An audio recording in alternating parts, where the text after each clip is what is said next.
Hello there my good friends of YouTube. Hope you're all well and keeping safe and being careful on all your projects, no matter what you're all doing. Anyway, today is a bit of a different one for you. I've been tinkering with a few circuits and different stuff, and as you do when you're trying different things out and experimenting with different circuits and and trying to find a different outcome. But anyway, before I start this this video, I wanted to thank you all for your really kind comments, and it's nice for you to stop by and watch my videos and leave a nice comment and give me a nice thumbs up, which is great.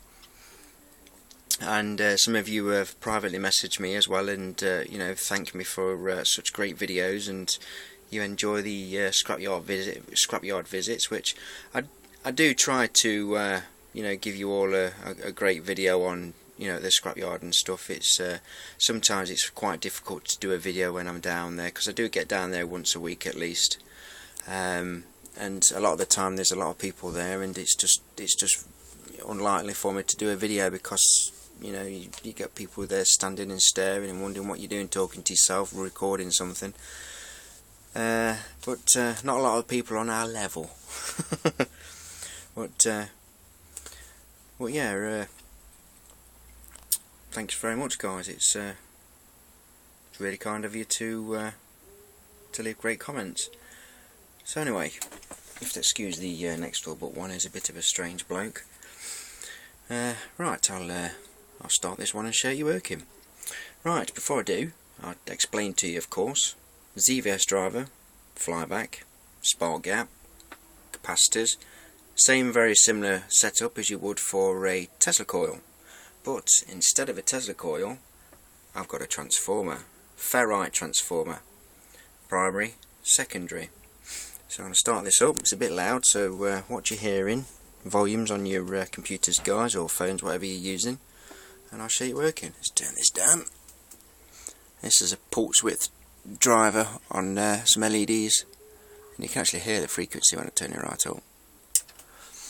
Right, it looks a bit cloudy actually. That's better. Sorry about it, guys, it looked a bit cloudy. Right, here we go.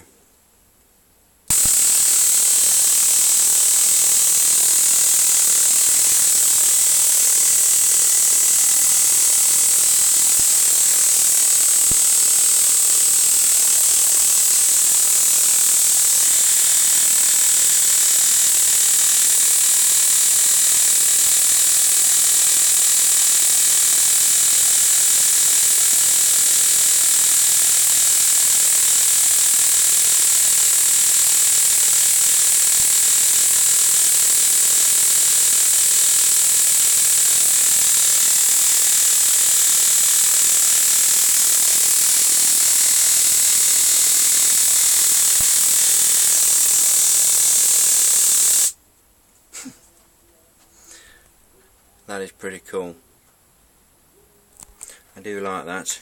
I should have put a resistor on here actually, but just to kill any charge in there. But yeah, it's quite. I've been messing around. I did actually try the the secondary of a Tesla coil and stuck a load of ferrites down it. Them big bad boys there. But unfortunately, of course, it's conductive, and I was getting internal arcs, and it just wasn't having any of it. Looked pretty good though inside the coil, because I was running that one there, just a little one which is about 2.5 3 inch in diameter. But yeah, let's turn this back up. There we go. So yeah, it's basically it's just 15 volts going into ZVS driver through the flyback and through the spark gap and through the capacitors. I know it's a bit of waste of energy, but it's just something I've been working, and you get quite a nice output. But I would say that 15 volts is, by the time it's gone through all this circuit, I mean 15 volts is quite a nice output, because there's a 3 inch gap at the top of there, which I mean I can actually pull it back a little bit more and get a little bit more of a gap on there. But it's quite interesting. I do like the output from that.